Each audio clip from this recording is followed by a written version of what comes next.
You are listening to Alex Nanlohi Podcast, to know the Lord and to make Him known.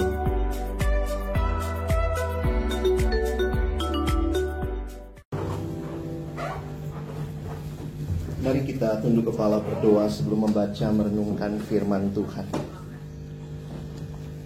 Kami datang dalam ucapan syukur di hadapan-Mu ya Tuhan. Terima kasih banyak untuk kesempatan ibadah yang Tuhan berikan bagi kami pada hari ini. Kalau kembali kami telah bersekutu bersama-sama secara langsung maupun juga teman-teman yang ada di ruang virtual, kami mau sekali lagi menyampaikan syukur kami semua karena rahmat dan anugerah Tuhan. Kalau sebentar kami akan membuka firman-Mu, kami mohon bukalah juga hati kami. Jadikanlah hati kami seperti tanah yang baik, supaya ketika benih firman Tuhan ditaburkan itu boleh sungguh-sungguh berakar, bertumbuh dan juga berbuah nyata di dalam hidup kami. Berkati hamba-Mu yang menyampaikan, semua kami yang mendengar. Tuhan tolonglah agar kami bukan hanya jadi pendengar firman yang setia, tapi mampukan dengan kuasa, dengan pertolongan dari Roh-Mu yang kudus, kami dimampukan menjadi pelaku-pelaku firman-Mu di dalam kehidupan kami, di dalam keseharian kami. Bersabdalah ya Tuhan, kami anak-anak-Mu sedia mendengarnya. Di dalam satu nama yang kudus dan berkuasa, nama Tuhan kami Yesus Kristus, Sang Firman yang hidup, kami menyerahkan pemberitaan firman-Mu. Amin. Shalom. Selamat siang Bapak Ibu Saudara yang dikasihi dalam Tuhan Yesus Kristus. Saya pertama-tama bersyukur buat kesempatan ini boleh melayani Bapak Ibu Saudara di sini. Dan seperti ada pepatah mengatakan tak kenal maka tak sayang ya. Sudah kenal sih belum tentu disayang. Saya Alex Nanlohi dan saya saat ini melayani penuh waktu di dalam pelayanan siswa mahasiswa Kristen di Jakarta dengan Lembaga Pelayanan Perkantas.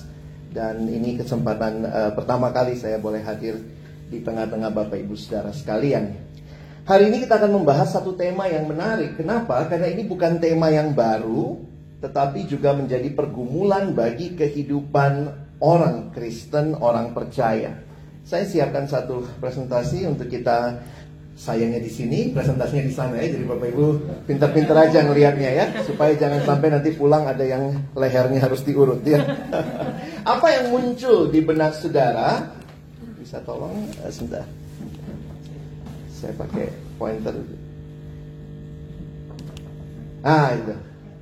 Apa yang muncul di pikiran saudara waktu dengar istilah persekutuan atau sekarang lebih sering dipakai istilah komunitas? Saya nggak tahu, ada mungkin yang pernah kecewa dengan komunitas, atau mungkin ada yang sangat berharap banyak dengan komunitas. Bapak Ibu Saudara yang akan menjawab hal itu. Tetapi mari kita lihat apa yang Alkitab sampaikan ketika berbicara tentang komunitas, tentang persekutuan, tentang manusia sebagai makhluk sosial. Kalau kita perhatikan, setiap bayi yang lahir pasti punya keluarga ya. Maka demikian juga setiap orang percaya yang sudah datang kepada Tuhan Yesus, kita punya keluarga rohani yang diberikan. Sebenarnya konsep manusia makhluk sosial dari mana saudara ya? Sebenarnya inilah yang Alkitab sendiri sampaikan. Di dalam Kejadian 2 ayat 18, Tuhan Allah berfirman, tidak baik kalau manusia itu seorang diri saja. Perhatikan setelah di dalam Kejadian 1, Tuhan katakan ini baik, sungguh amat baik. Pertama kali di Alkitab kita muncul kata tidak baik di Kejadian 2:18. Ini ayat bukan untuk pacar-pacaran saja saudara ya. Tapi ini ayat yang menyatakan kemanusiaan seperti apa yang Tuhan rindukan. Tidak baik kalau manusia itu seorang diri saja. Aku akan menjadikan penolong baginya yang sepadan dengan dia. Maka kalau kita memperhatikan ayat ini, kita bisa menarik kesimpulan bahwa Allah sendiri menghendaki manusia untuk saling mengasihi. Manusia makhluk sosial. Tidak ada bayi yang lahir langsung bisa beli susu sendiri saudara ya. Nah, disinilah kita jadi belajar melihat betapa pentingnya kehadiran sesama di dalam kehidupan orang percaya. Saya mengutip kalimat pendeta John Stott, almarhum, yang mengatakan kalimat ini. Sebagaimana ikan dibuat untuk air, umat manusia dibuat untuk kasih. untuk mengasihi Allah dan mengasihi sesama kita. Jadi saudara, itu bagian dari kehidupan kita. Tidak bisa kita katakan, wah saya hanya mau sendirian. Persekutuan, komunitas, persekutuan orang percaya adalah rencana Allah bagi kita. Bukan sekadar karena ada pengurus, Bin Rokris selalu bikin ibadah, undang kita datang. Tapi ini adalah rencana Allah bagi kita orang percaya. Tentu tempat bersekutu yang paling wajar bagi kita adalah gereja lokal masing-masing. Tetapi di tempat seperti ini, di dunia pekerjaan, ketika ada anak-anak Tuhan, saya pikir ini kesempatan yang indah. Kita juga menikmati persekutuan orang percaya. Saudara yang dikasihi Tuhan, saya mengutip kalimat Eugene Peterson, seorang teolog dari Kanada. Dia berkata, kita adalah sebuah komunitas. Kita tidak pernah hidup sendiri dan bagi diri sendiri. Kita dilahirkan di dalam komunitas, kita tinggal di dalam komunitas, kita meninggal di dalam komunitas. Natur manusia bukanlah hidup menyendiri.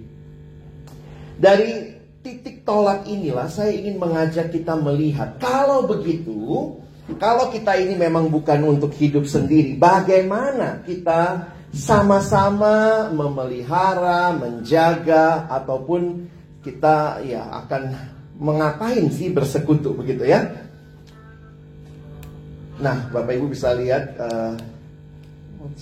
macet lagi.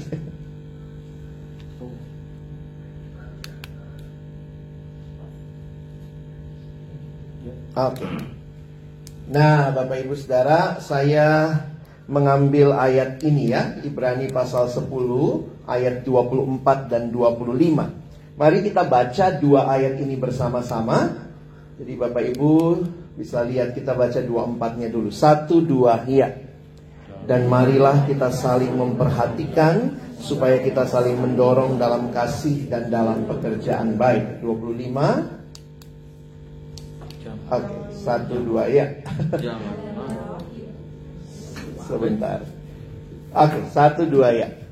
Janganlah kita menjauhkan diri dari pertemuan-pertemuan ibadah kita seperti dibiasakan oleh beberapa orang.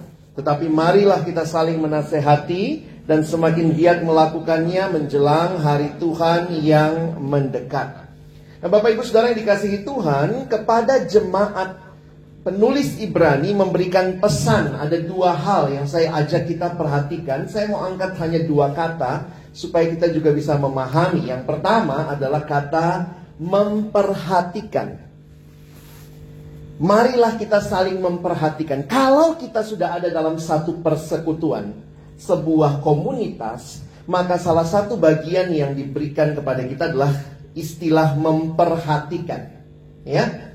Nah, istilah ini kalau lihat dalam bahasa aslinya, kalau ada yang bisa baca Yunani ya, nah itu kira-kira katanya. Apa itu? Nah, ini Indonesianya saja ya.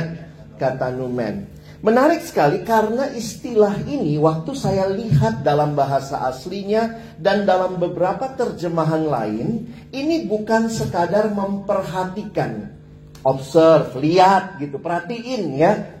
Tetapi kata dasar ini punya pengertian we should think. Makanya dalam beberapa terjemahan bahasa Inggris ada yang menggunakan istilah consider. Misalnya kalau Bapak Ibu lihat ada dua Alkitab bahasa Inggris, namanya NIV, New International Version, ESV, English Standard Version, menggunakan istilah consider. Dan Alkitab NASB, New American Standard Bible, menggunakan istilah take thought. Apa maksudnya? Ini adalah sebuah istilah yang di dalamnya kita diminta untuk ayo pikirin gitu ya. Jadi istilah ini bukan sekadar istilah perhatikan, tetapi ayo ikut mikirin. Kira-kira seperti itu pesan firman Tuhan. Nah, istilah kedua yang kita bisa perhatikan adalah istilah ini, saudara. Mendorong. Tadi memperhatikan ya. Hanya dari satu ayat ada dua kata yang saya mau kita perhatikan. Yang kedua adalah mendorong. Istilah ini adalah istilah dalam bahasa Yunani yang juga menarik sekali karena bukan hanya dorong-dorongan, saudara. Makanya kalau perhatikan, saya coba bandingkan beberapa terjemahan, adalah to provoke, to stir up. Stir up itu nanti saya kasih contoh ya, to stimulate. Jadi kata stir up, nah kalau kita suka minum teh manis begitu ya, maka ya ini yang kita lakukan nih ya. Masukin gula, lalu kita stir up. Ya. Jadi itu adalah upaya yang dilakukan dengan sengaja untuk mempercepat sebuah reaksi. Jadi kalau kita gabungkan dua kata tadi, jadi menarik saudara. Dalam bahasa Indonesia yang kita baca aja udah menarik ya. Memperhatikan, kita harus memperhatikan, kita harus saling mendorong. Tetapi dalam terjemahan yang lain digunakan, let us consider how to stir up one another to love and good works. Indonesia menggunakan istilah ini tadi ya, saling. Dan saling memperhatikan dan saling mendorong. Menarik sekali sebuah terjemahan Indonesia yang lain. Kalau Bapak Ibu lihat ada yang namanya TSI, Terjemahan Sederhana Indonesia. Ini menangkap esensinya. Oleh karena itu, marilah kita semua berpikir. Persekutuan yang ada itu bukan cuma sebuah pemikiran ataupun kerja kerasnya sekelompok orang yang kita sebut sebagai pengurus lah, atau mereka yang mungkin dicemplungin jadi pengurus, kita nggak tahu ya. Tapi ini adalah semua kita. Mari semua pikir, bagaimana kita bisa saling mendorong, atau pakai istilah tadi, bisa saling stir up one another. Dan ini merupakan bagian yang Tuhan rindukan di dalam komunitas anak-anak Tuhan. Kita tidak sekadar banyak orang datang persekutuan, ikut kebaktian, ya memang sih jadi jemaat biasa, ya udah bodo amat lah kebaktiannya kayak apa begitu ya. Tapi ketika kita dipanggil Tuhan dalam sebuah persekutuan, sebenarnya hal ini yang Tuhan rindukan terjadi. Benar-benar saling memperhatikan dengan mikirin, yuk kita pikirin ya. Kita pikirin bangku-bangku kosong yang masih bisa diisi oleh teman-teman kita. Kalau sekarang kita sudah mulai onsite, kita hybrid, mari kita pikirin bersama. Bagaimana saling mendorong, saling mengajak. Komunitas ini bukan hanya milik pengurus, sekelompok orang, tetapi milik kita semua yang Tuhan percayakan hadir di sini. Karena itu ayat 25, ayat terakhirnya sederhana. Janganlah kita menjauhkan diri dari pertemuan-pertemuan ibadah kita. Seperti dibiasakan oleh beberapa orang. Dari dulu ada yang males ya. Dari dulu ada aja yang gak datang ya. Ya bukan berarti mereka tidak datang kita bodoh amat ya. Kita mesti lihat ayat 24-nya tadi. Mari kita pikirin, mari kita saling mendorong. Perhatikan lagi muncul kata marilah ayat 25. Tetapi marilah kita saling menasehati. Dan semakin giat melakukannya menjelang hari Tuhan yang mendekat. Tuhan berikan kepada kita komunitas untuk saudara dan saya mengalami pertumbuhan. Apa yang menyedihkan di gereja belakangan ini? Banyak orang ke gereja ngapain saudara? Kayak belanja di mall, belanja di supermarket. Saya dapat apa? Saya dapat apa? Ngeri juga ya, ke gereja kayak mau ngerampok saudara. Bu dapat apa nih? Dapat apa nih? Kalau mau Natal juga gitu ya. Souvenirnya apa? Tadi makanannya apa? Jadi kita selalu pikir saya dapat apa? Saya dapat apa? Kita menjadi consumer ketika datang ke kebaktian, ke persekutuan, ke gereja. Kita lupa bahwa Tuhan panggil kita bukan menjadi consumers. We are spiritual contributors, not spiritual consumers. Karena itulah yang terjadi di dalam Alkitab. Saudara kalau bayangkan gereja, bayangan kita apa? Karena ada yang menggambarkannya namanya kasih. Katanya bahasa Indonesia saudara itu paling gampang menjelaskan kasih ya.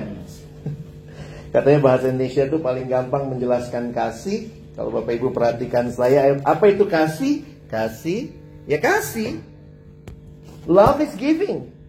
Love is not taking. If love is taking, that is not love, saudara. That is rampoking. Ya, kalau kita bicara love is giving, maka Harusnya itulah yang terjadi. Di dalam persekutuan kita berlomba-lomba saling memberi, bukan saling merampok seharusnya. Love is giving, not just taking. Karena itu kalau kita perhatikan di Alkitab, banyak sekali istilah yang muncul adalah istilah saling. Bapak Ibu kalau perhatikan, gereja itu gambarannya apa? Ini gambaran gereja. Saling. One another. Menerima satu dengan yang lain. Care for one another. Lihat ayat-ayatnya. Ini gereja. Jadi kalau orang sibuk sama dirinya, tidak peduli orang lain, itu bukan gereja. Itu cuman kayak kumpul-kumpul, ya udah itu urusanmu, yang penting kita kumpul di sebuah tempat. Gereja yang digambarkan di Alkitab saling mengampuni, saling mengencourage, saling mengaku dosa, saling mendoakan, saling melayani, saling mengasihi, saling. Kalau gereja menjadi tempat di mana orang sibuk dengan dirinya dan menjadi egois, menjadi consumer semata, we miss the point of being a church. Menjadi gereja adalah one another, karena ini rencana Tuhan dari awal. Kurang banyak Bapak Ibu? Saya tambahin. Nanti screenshot sendiri lalu PA-kan sendiri di rumah ayat per ayat ya. Kadang-kadang saya pikir, Tuhan kok kami jauh banget dari gereja yang Tuhan mau. This is about one anothering. It's not about being alone. Saudara, pandemi sudah kita lalui dan terjadinya juga sudah banyak saudara yang ya kita tahulah. Tapi salah satu yang menarik adalah membawa orang kembali ke persekutuan. Saya sudah mulai pimpin kebaktian di beberapa gereja onsite. Selalu pesannya adalah Pak Pendeta dorong jemaat untuk kembali onsite. Ya, saya pikir satu sisi menarik karena Tuhan memberikan kepada kita, tentu teknologi baik. Saya tidak menolak teknologi. Kalau ada yang sakit ya silahkan ya, mungkin masih bisa kita hybrid. Tetapi kita yang tidak sakit jangan cari alasan ya. Sekarang kan kalau nggak mau masuk kantor gampang ya. Udah, jangan datang saudara ya. Tapi kalau dengan Tuhan juga kita begitu, saya pikir sedih banget ya. Kenapa? Karena memang rancangan Tuhan di dalam gerejanya adalah saling ketersalingan tadi. Tentu teknologi bisa menolong ketersalingan, tetapi seringkali teknologi justru bisa menghambat ketersalingan juga. Tentu juga datang, kalau tidak ngapa-ngapain juga, kalau datang di pojok nggak mau ngomong sama siapa-siapa, nggak peduli sama yang lain juga nggak guna ya. Tapi mari, karena itu seringkali jauh lebih mudah bagi kita di dalam persekutuan onsite untuk menikmati ketersalingan ketimbang online. Bukan berarti tidak boleh ya, saya sudah kasih disclaimer-nya tadi. Jadi saya berharap, saya suka mikir gini ya. Sebenarnya persekutuan yang Tuhan mau, apa nanti kita semuanya cuma online ya pada akhirnya gitu ya. Kadang-kadang saya mikir, kalau demikian ngapain Yesus harus datang ke dalam dunia jadi manusia? Online aja gitu ya. Karena umat perjanjian lama udah online kan selamanya sama Tuhan ya. Nggak kelihatan kan, Yesusnya nggak bisa diraba, nggak bisa dilihat. Allah Bapa adalah roh, Roh Kudus adalah roh. Cuma Yesus yang manusia, yang Allah menjadi manusia, dan dia datang. Bagi saya itu menunjukkan bahwa dia memberikan teladan, bahwa kita tidak hanya hidup dengan diri kita, tetapi kita boleh bersekutu dengan Tuhan dan juga dengan sesama. Maka mari nikmati ya. Saya harap Bapak Ibu sekalian ya, kita mulailah saling mendoakan ya, saling berbagi. Nanti Pak Pendeta pimpin kita dalam doa juga untuk boleh menggairahkan kembali persekutuan kita. Ini jadi kesempatan menikmati apa? My prayer, my adventure katanya ya. Jadi ini kesempatan Bapak Ibu Saudara boleh menikmati kebersamaan lagi. Dan disinilah saya pikir kita menjadi alat Tuhan juga, membawa cinta kasih Tuhan ke dalam dunia ini. Saya menutup dengan sebuah pertanyaan yang ditanyakan kepada Santo Agustinus. Satu waktu Santo Agustinus ditanya, bagaimana bentuk dan rupa kasih itu? Lalu Agustinus menjawab, kasih memiliki tangan untuk menolong orang lain. Kasih memiliki kaki untuk menghampiri mereka yang miskin. Kasih memiliki mata untuk melihat kebutuhan-kebutuhan orang lain. Kasih memiliki telinga untuk mendengar rintihan mereka yang menderita. Demikianlah rupa kasih. Kasih bukan wacana, bukan konsep, tetapi kasih adalah tindakan nyata. Melalui hidup kita, melalui seluruh indera kita, Tuhan sedang membawa kita menghadirkan kasih dalam dunia ini.